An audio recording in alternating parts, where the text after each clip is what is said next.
And that said, there are still some brands that are yet to wake up to China's human rights abuses. Last we checked, there were a total of 83 of them, if not more. They're all directly or indirectly benefiting from abusive labor programs involving Uyghur Muslims in China. So which are these brands? What's their stance on the issue? How many Uyghur Muslims are suffering in China's slave camps? And what does it tell us about the economy of oppression? Here's a report. Uighurs for sale. This report has been released by the Australian Strategic Policy Institute. It blows the lid off China's mass transfer of ethnic minorities for forced labor. It reveals how Uyghur Muslims are working in factories that are crucial to the supply chains of several well-known global brands. According to the report, more than 80,000 Uighurs were transferred out of Xinjiang between 2017 and 2019. They were sent to factories far from home, forced to live in segregated dormitories, undergo lessons in Mandarin and ideological training.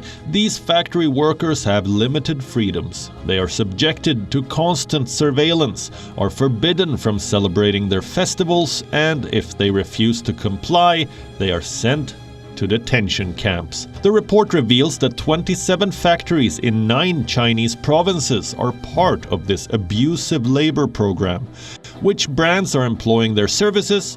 The report identifies 83 of them that benefit directly or indirectly. They are Abercrombie & Fitch, Acer, Adidas, Puma, Lacoste, Tommy Hilfiger, Skechers, Panasonic, Amazon, Apple, and Microsoft, to name a few. This data is based on supplier lists, media reports, and details of claimed suppliers by respective factories.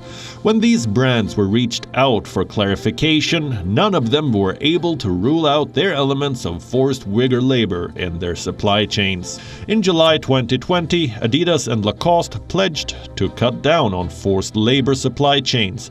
On the other hand, in November 2020, Apple was lobbying against a bill to stop companies benefiting from forced labor.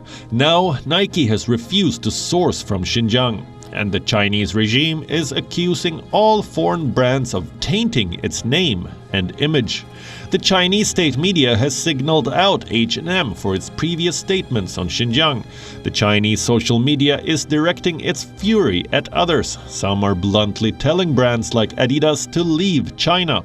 Others say they will start opting for local brands instead. The result is this. On Thursday, the shares of China's Anta Sports jumped over 6%, while the shares of Li Ning surged over 7%. The message is simple. If you boycott Xinjiang, we will boycott you. But the implications will be severe for all sides involved. Bureau Report, WION. World is One.